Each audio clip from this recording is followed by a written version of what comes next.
ಬೆಳಗಾವಿ ದಕ್ಷಿಣ ಮತಕ್ಷೇತ್ರದ ಬಿಜೆಪಿ ಶಾಸಕ ಅಭಯ್ ಪಾಟೀಲ್ ಭ್ರಷ್ಟಾಚಾರ ಹಾಗೂ ಆದಾಯಕ್ಕಿಂತ ಹೆಚ್ಚಿನ ಆಸ್ತಿ ಗಳಿಕೆ ಪ್ರಕರಣ ಎದುರಿಸುತ್ತಿದ್ದಾರೆ. ಕೂಡಲೇ ಅವರು ರಾಜೀನಾಮೆ ನೀಡಬೇಕೆಂದು ಆಗ್ರಹಿಸಿ ಬುಧವಾರ ಕನ್ನಡ ಸಾಹಿತ್ಯ ಭವನದಲ್ಲಿ ಬೆಳಗಾವಿ ನಗರದ ರಹವಾಸಿಗಳು ಧರಣಿ ಸತ್ಯಾಗ್ರಹ ನಡೆಸಿದರು. ಈ ಸಂದರ್ಭದಲ್ಲಿ ಮಾತನಾಡಿದ ಸಾಮಾಜಿಕ ಕಾರ್ಯಕರ್ತ ಸುಜಿತ್ ಮುಳುಗುಂದ್, ವಾಲ್ಮೀಕಿ ನಿಗಮದಲ್ಲಿ ಭ್ರಷ್ಟಾಚಾರ ನಡೆಸಿರುವ ಸಚಿವ ನಾಗೇಂದ್ರ ಅವರ ರಾಜೀನಾಮೆ ಬಗ್ಗೆ ಮಾತನಾಡಿರುವ ಶಾಸಕ ಅಭಯ್ ಪಾಟೀಲ್ಗೆ ಭ್ರಷ್ಟಾಚಾರದ ವಿರುದ್ಧ ಮಾತನಾಡುವುದು ನೈತಿಕತೆ ಅಭಯ್ ಪಾಟೀಲ್ಗೆ ಇಲ್ಲ. ಕಳೆದ 10 ವರ್ಷಗಳ ಹಿಂದಿನಿಂದಲೂ ಅಕ್ರಮ ಆಸ್ತಿ ಕಬಳಿಕೆ ಹಾಗೂ ಭ್ರಷ್ಟಾಚಾರ ನಡೆಸಿರುವುದು ಲೋಕಾಯುಕ್ತ ಹಾಗೂ ನ್ಯಾಯಾಲಯದಲ್ಲಿ ಪ್ರಕರಣ ಇದೆ ಎಂದರು. ಬಿಜೆಪಿಗರು ಸಚಿವ ನಾಗೇಂದ್ರ ರಾಜೀನಾಮೆ ಪಡೆಯುವ ಮುನ್ನ ಮೊದಲು ಭ್ರಷ್ಟಾಚಾರ ನಡೆಸಿರುವ ಶಾಸಕ ಅಭಯ್ ಪಾಟೀಲ್ ಅವರ ರಾಜೀನಾಮೆ ಪಡೆದು ಹೋರಾಟ ಮಾಡಬೇಕು, ಅಲ್ಲದೆ ಅವರನ್ನ ಬಿಜೆಪಿ ಪಕ್ಷದಿಂದ ಹೊರಹಾಕಬೇಕು ಎಂದ ಅವರು, ಶೀಘ್ರದಲ್ಲೇ ಬೆಳಗಾವಿ ದಕ್ಷಿಣ ಮತಕ್ಷೇತ್ರದಿಂದಲೇ ಪಾದಯಾತ್ರೆ ಹೋರಾಟ ಆರಂಭಿಸಲಾಗುವುದು ಎಂದರು.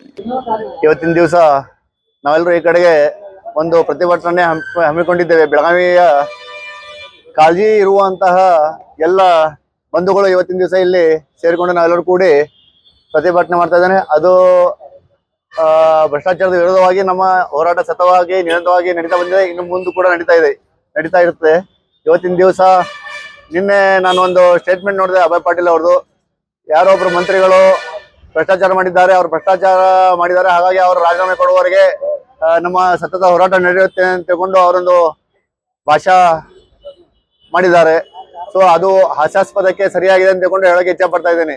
ಯಾಕಂದ್ರೆ ಅವ್ರ ಮೇಲೆ 2012ರಿಂದ ಹಿಡ್ಕೊಂಡು ಇನ್ನುವರೆಗೂ ಕೂಡ ಆಸ್ ಆನ್ ಟುಡೇ ಅವರ ಮೇಲೆ ಭ್ರಷ್ಟಾಚಾರದ ಆರೋಪದ ಮೇಲೆ ಈಗಾಗಲೇ ಕೇಸ್ ನಡೆದಿದೆ. ಲೋಕಾಯುಕ್ತ ಕೋರ್ಟ್ ನಲ್ಲೂ ಕೂಡ ಅದು ಕೇಸ್ ಇತ್ತು. ಅದೀಗ ಮುಂದೆ ಟೆಕ್ನಿಕಲ್ ಗ್ರೌಂಡ್ ಮೇಲೆ ಕ್ವಾಶ್ ಆದ್ರೂ ಕೂಡ ಸುಪ್ರೀಂ ಕೋರ್ಟ್ ನಲ್ಲಿ ಅಪೀಲ್ ನಲ್ಲಿ ಪೆಂಡಿಂಗ್ ಇದೆ. ಇನ್ನು ಅವ್ರ ಮೇಲೆ ಅವರು ಟೆಕ್ನಿಕಾಲಿಟಿ ಮೇಲೆ ಅವ್ರಿಗೆ ಕ್ಲೀನ್ ಚಿಟ್ ಕೊಟ್ಟರು, ಅದರ ಕ್ವಾಶ್ ಆದ್ರೂ ಕೂಡ ಅದರಲ್ಲಿ ಯಾವುದೇ ತರಹದ ಮೆರಿಟ್ ಮೇಲೆ ಅವ್ರಿಗೆ ಕ್ವಾಶ್ ಆಗಿಲ್ಲ ಅಂತ ಹೇಳಕ್ಕೆ ಜನತೆಗೆಲ್ಲ ಹೇಳಕ್ ಇಷ್ಟ ಪಡ್ತಾ ಇದ್ದೀನಿ. ಮತ್ತೆ ಅವರು ಸ್ವತಃ ಇವತ್ತಿನ ದಿವಸ ಫಸ್ಟ್ ರಾಜೀನಾಮೆ ಕೊಡ್ಬೇಕಂತ ಹೇಳ್ಕೊಂಡು ನಾವು ಪ್ರಬಲವಾಗಿ ನಮ್ಮ ಕೂಗನ್ನು ಸರ್ಕಾರಕ್ಕೆ ಮುಟ್ಟಿಸ್ತಾ ಇದ್ದೀನಿ. ಅವ್ರ ಹತ್ರ ರಾಜೀನಾಮೆ ತಗೊಳ್ಳಿ, ಮಾನ್ಯ ಸ್ಪೀಕರ್ ಅವರು ರಾಜೀನಾಮೆ ತಗೊಳ್ಬೇಕು ಅಂತ ಹೇಳ್ಕೊಂಡು ನಾನು ಹೇಳ್ತಾ ಇದ್ದೀನಿ. ಯಾಕಂತಂದ್ರೆ ಬೇರೆಯವ್ರು ಯಾರ್ದು ಭ್ರಷ್ಟಾಚಾರ ವಿರುದ್ಧ ಹೋರಾಟ ಮಾಡೋದಕ್ಕೆ ಇವ್ರಿಗೆ ಯಾವುದೇ ತರದ ನೈತಿಕ ಹಕ್ಕು ಇಲ್ಲ.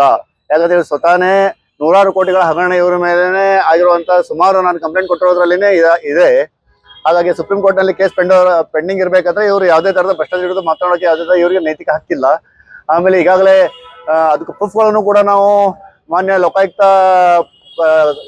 ಕೋರ್ಟ್ಗೂ ಕೂಡ ಅದನ್ನು ಕೊಟ್ಟಿದ್ದೀವಿ. ಅದರಲ್ಲಿ ಹರಿಯಾಣ ಕೋಆಪರೇಟಿವ್ ಸೊಸೈಟಿ ಮೇಲೆ ಸವಾಲ ಸೊಸೈಟಿ ಮೇಲೆ ಏನೊಂದು 2011ರಲ್ಲಿ ರೇಡ್ ಆಗಿತ್ತು. ಅದರಲ್ಲಿ 100 ಕೋಟಿಗಳ ಹಗರಣ ಹೊರಗಡೆ ಬಂದಿತ್ತು. ಅದರಲ್ಲಿ 8,85,00,000 ತಮ್ಮ ಸ್ವ ಹೆಸರಿಂದ ಇರೋದೊಂದು ಕೂಡ ಕಂಡು ಬಂದಿದೆ. ಇದನ್ನೆಲ್ಲ ನಾವು ಲೋಕಾಯುಕ್ತ ಪೊಲೀಸರಿಗೆ ಹೇಳಿದ್ರು ಕೂಡ ಅದನ್ನ ಲೋಕಾಯುಕ್ತ ಪೊಲೀಸರು ಅದನ್ನ ತೆಗೆದುಬಹುದು ಬರೀ ಇಟ್ಟಿದ್ದಾರೆ. ಅವಾಗ ಜಸ್ಟಿಸ್ ಯಾದವ್ ಮುಂದೆ ಕೂಡ ಇದನ್ನ ಹೈಕೋರ್ಟ್ ನಲ್ಲಿ ಇದರ ಬಗ್ಗೆ ಚರ್ಚೆ ಆಯಿತು. ಅದರಲ್ಲಿ ಅದು ಇನ್ಕಮ್ ಟ್ಯಾಕ್ಸ್ ಏನಿದೆ ಅದನ್ನ ಅವರು ಕ್ಲಿಯರ್ ಮಾಡ್ಕೊಂಡ್ರು ಕೂಡ ಅದರಲ್ಲಿ ಅದು ಹಣ ಇರ್ದಿದೆ ಅಂತ ತಿಳ್ಕೊಂಡು ಇಲ್ಲ ಅಂತ ತಿಳ್ಕೊಂಡು ಎಲ್ಲೂ ಸಾಬೀತಾಗಿಲ್ಲ. ಹಾಗಾಗಿ ಇದರ ಬಗ್ಗೆ ಮಾತಾಡ್ಬೇಕಂತ ತಿಳ್ಕೊಂಡು ಅವ್ರ ವಕೀಲರು ಕೂಡ ಅವತ್ತು ತಿಳಿಸಿದ್ರು. ಅದೇ ರೀತಿ ಸರ್ಕಾರಿ ವಕೀಲರು ಕೂಡ ಹೇಳಿದ್ರು. ಅದೇ ರೀತಿ ಇವತ್ತಿನ ದಿವಸ ನಾವು ಬೇರೆಯವರ ಭಾರತೀಯ ಜನತಾ ಪಾರ್ಟಿಗೆ ಯಾವುದೇ ತರಹದ ಭ್ರಷ್ಟಾಚಾರ ವಿರುದ್ಧ ಹೋರಾಟ ಮಾಡೋದಕ್ಕೆ ಯಾವುದೇ ತರಹದ ನೈತಿಕತೆ ಇಲ್ಲ, ನೈತಿಕ ಹಕ್ಕು ಇಲ್ಲ ಅಂತ ಹೇಳಕ್ಕೆ ಇಚ್ಛೆ ಪಡ್ತಾ ಇದ್ದೀನಿ.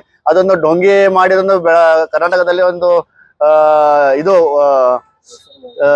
ಜನರಲ್ಲಿ ಒಂದು ಸಂಭ್ರಮ ಉಂಟು ಮಾಡುವಂತ ಕೆಲಸ ಮಾಡ್ತಾ ಇದ್ದಾರೆ ಅಂತ ಹೇಳ್ಕೊಂಡಿರ್ತೀನಿ. ಯಾವಾಗ ನಾನು ನಿಮ್ಮ ಮೇಲೆ ವಿಶ್ವಾಸ ಬರ್ತೇನೆ ಅಂತಂದ್ರೆ ನಿಮ್ಮ ಸ್ವಪಕ್ಷದಲ್ಲಿರುವಂತ ಅಭಯ್ ಪಾಟೀಲ್ ಬೆಳಗಾವಿ ದಕ್ಷಿಣ ಮತಕ್ಷೇತ್ರ ಶಾಸಕರು ಅವರ ಮೇಲೆ ಭ್ರಷ್ಟಾಚಾರದ ಆರೋಪ ಇದೆ. ಅವರ ಮುಂದಾಳತ್ವದಲ್ಲಿ ನೀವು ಇದನ್ನ ಭ್ರಷ್ಟಾಚಾರದ ವಿರುದ್ಧ ಲಡಾಯಿ ಮಾಡ್ತಾ ಇದ್ರೆ ಅದಕ್ಕೆ ನಮ್ದು ಖಂಡನೆ ಇದೆ. ನೀವು ಮೊದಲು ಅವ್ರದ್ದು ರಾಜೀನಾಮೆ ನೀವು ಕೇಳ್ಕೊಳ್ಳಿ ಅಥವಾ ಪಕ್ಷದಿಂದ ಉಚ್ಚಾಟನೆ ಮಾಡ್ಬೇಕು ಅವ್ರಿಗೆ. ಅದನ್ನ ಬಿಟ್ಟು ನೀವು ನಿಮ್ಮ ಪಕ್ಷದಲ್ಲಿ ಭ್ರಷ್ಟಾಚಾರಿಗಳನ್ನ ಇಟ್ಕೊಂಡು ನೀವು ಬೇರೆ ಪಕ್ಷ ಅಥವಾ ಬೇರೆಯವರ ಬಗ್ಗೆ ನಿಮ್ಗೆ ಮಾತಾಡಕ್ಕೆ ಯಾವುದೇ ನೈತಿಕತೆ ಇಲ್ಲ ಅಂತ ಹೇಳ್ಕೊಂಡು ನಾನು ತಮ್ಗೆಲ್ಲ ಬಿಜೆಪಿಗೆ ಬುದ್ಧಿಮತ್ತೆ ಹೇಳೋಕೆ ನಾನು ಇಚ್ಛೆ ಪಡ್ತಾ ಇದ್ದೆ ಅಂತ ಹೇಳ್ಕೊಂಡು ಹೇಳ್ತಾ ಇದ್ದೇನೆ. ಆದಷ್ಟು ಬೇಗ ಅಭಯ್ ಪಾಟೀಲ್ ಅವರು ತಮ್ಮ ರಾಜೀನಾಮೆ ಕೊಟ್ಟು ಇದನ್ನ ಭ್ರಷ್ಟಾಚಾರ ವಿರುದ್ಧ ಯಾವಾಗವರೆಗೆ ಇವ್ರ ಮೇಲೆ ಇರುವಂತ ದೂರದ ಬಗ್ಗೆ ನಿರ್ಣಯ ಆಗೋದಿಲ್ಲ, ತೀರ್ಮಾನ ಆಗೋದಿಲ್ಲ, ಅವಾಗವರೆಗೆ ಈ ಭಾಷೆಯನ್ನು ಮಾಡಬಾರ್ದು ಅಂದ್ಕೊಂಡು ನಾನು ಹಿಂದೆ ಕೂಡ ಹೇಳ್ತೇನೆ, ಪದೇ ಹೇಳ್ತಾ ಇದ್ದೇನೆ, ಇನ್ನು ಮುಂದೆ ಕೂಡ ಹೇಳ್ತಾ ಇದ್ದೇನೆ. ಇಲ್ಲಿದ್ದಲ್ಲಿ ಇನ್ನೂ ಉಗ್ರ ಹೋರಾಟ ದಕ್ಷಿಣ ಮತಕ್ಷೇತ್ರದಲ್ಲಿ ನಾವು ಪಾದಯಾತ್ರೆ ಮೂಲಕ ಮಾಡ್ತಾ ಇದ್ದೇವೆ ಅಂತ ತಿಳ್ಕೊಂಡು ಕೂಡ ನಾವು ಹೇಳ್ತಾ ಇದ್ದೇವೆ. ಆದಷ್ಟು ಬೇಗ ಅಭಯ್ ಪಾಟೀಲ್ ಅವರು ತಮ್ಮ ಶಾಸಕತ್ವ ಪದಕ್ಕೆ ರಾಜೀನಾಮೆ ಕೊಡಬೇಕು. ಅದಾದ ನಂತರನೇ ನಮ್ಮ ಹೋರಾಟ ನಿಲ್ಲುವುದು ಅಂತ ಕೂಡ ಹೇಳ್ತಾ ಇದ್ದೇವೆ. ರಾಜ್ಕುಮಾರ್ ಟೋಪನ್ ಅವರು ಮಾತನಾಡಿ, ಬಿಜೆಪಿ ನಾಯಕರು ರಾಜ್ಯಾದ್ಯಂತ ಕಾಂಗ್ರೆಸ್ ಸಚಿವ ನಾಗೇಂದ್ರ ಅವರ ರಾಜೀನಾಮೆಗೆ ಹೋರಾಟ ಮಾಡುತ್ತಿರುವುದು ಅವರಿಗೆ ನೈತಿಕತೆ ಇಲ್ಲ. ಬಿಜೆಪಿ ಶಿಸ್ತಿನ ಪಕ್ಷ ಎಂದು ಹೇಳ್ತಾರೆ. ಆದರೆ ಈಗ ಅದನ್ನು ಬದಲಾವಣೆ ಮಾಡಿ ಮೈನಿಂಗ್ ಭ್ರಷ್ಟಾಚಾರ ಮಾಡಿರುವ ಶಾಸಕ ಅಭಯ್ ಪಾಟೀಲ್ ರಾಜೀನಾಮೆ ಪಡೆಯುವುದು ಎಂದು ಪ್ರಶ್ನಿಸಿದರು. ಶಾಸಕ ಅಭಯ್ ಪಾಟೀಲ್ ನಾಗೇಂದ್ರ ಭ್ರಷ್ಟಾಚಾರ ನಡೆಸಿದ್ದಾರೆ ಎಂದು ಭಾಷಣ ಮಾಡುವ ಅವರು ಹಾಸ್ಯಾಸ್ಪದ. ಕೂಡಲೇ ಶಾಸಕ ಅಭಯ್ ಪಾಟೀಲ್ ಅವರ ರಾಜೀನಾಮೆ ಪಡೆದು ಬೇರೆ ಪಕ್ಷದವರ ರಾಜೀನಾಮೆಗೆ ಹೋರಾಟ ನಡೆಸಲಿ ಎಂದು ಸವಾಲ್ ಹಾಕಿದರು.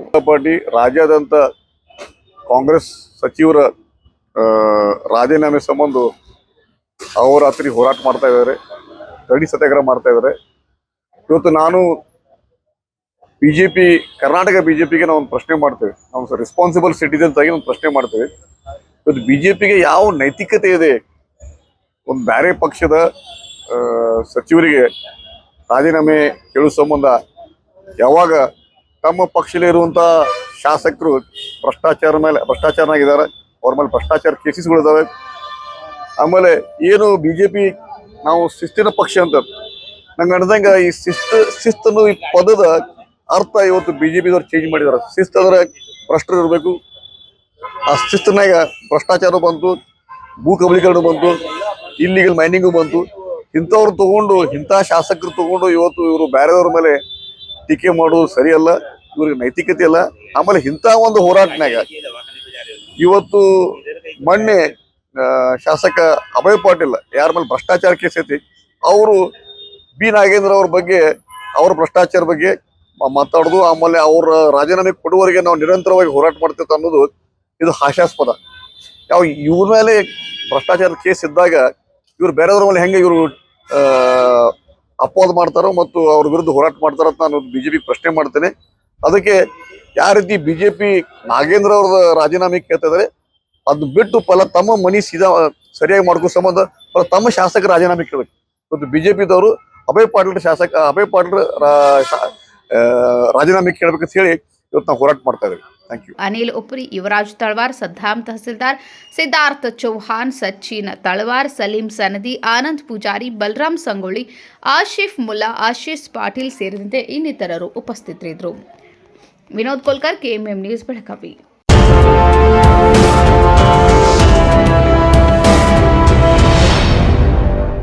ಭೀಮಾ ಆಗಸ್ಟ್ 10ರಿಂದ 30ರವರೆಗೆ ವರಮಹಾಲಕ್ಷ್ಮಿ ಹಬ್ಬವನ್ನು ಆಚರಿಸಿಕೊಳ್ಳುತ್ತಿದ್ದು, ಹಬ್ಬದ ಸಂಭ್ರಮದಷ್ಟೇ ಪ್ರಕಾಶಮಾನವಾಗಿ ಹೊಳೆಯುವ ವಿಶೇಷ ಕೊಡುಗೆಗಳನ್ನು ಗ್ರಾಹಕರಿಗಾಗಿ ನೀಡುತ್ತಿದೆ. ಚಿನ್ನದ ಮೇಲೆ ಪ್ರತಿ ಗ್ರಾಮ್ಗೆ 1,000 ರೂಪಾಯಿವರೆಗೆ ರಿಯಾಯಿತಿ, ವಜ್ರಾಭರಣಗಳ ಮೇಲೆ ಪ್ರತಿ ಗ್ರಾಮ್ಗೆ 1,000 ರೂಪಾಯಿ ಫ್ಲಾಟ್ ರಿಯಾಯಿತಿ ಹಾಗೂ ಪ್ರತಿ 50 ಗ್ರಾಂ ಬೆಳ್ಳಿಯ ಖರೀದಿಗೆ 1,000 ರೂಪಾಯಿ ರಿಯಾಯಿತಿ ಪಡೆಯಿರಿ. ಹಳೆಯ ಚಿನ್ನದ ವಿನಿಮಯದ ಮೇಲೆ ಪ್ರತಿ ಗ್ರಾಮ್ಗೆ ಹೆಚ್ಚುವರಿ 150 ರೂಪಾಯಿ ಪಡೆಯಿರಿ. ಅಷ್ಟೇ ಅಲ್ಲ, ಲಕ್ಕಿ ಡ್ರಾ ಮೂಲಕ 4 ಕೋಟಿ ಮೌಲ್ಯದ ವಜ್ರಾಭರಣಗಳನ್ನು ಗೆಲ್ಲುವ ಅವಕಾಶ. ಕೊಡುಗೆಗಳು ಎಲ್ಲ ಭೀಮಾ ಮಳಿಗೆಗಳಲ್ಲಿ ಲಭ್ಯ. ಷರತ್ತುಗಳು ಅನ್ವಯ.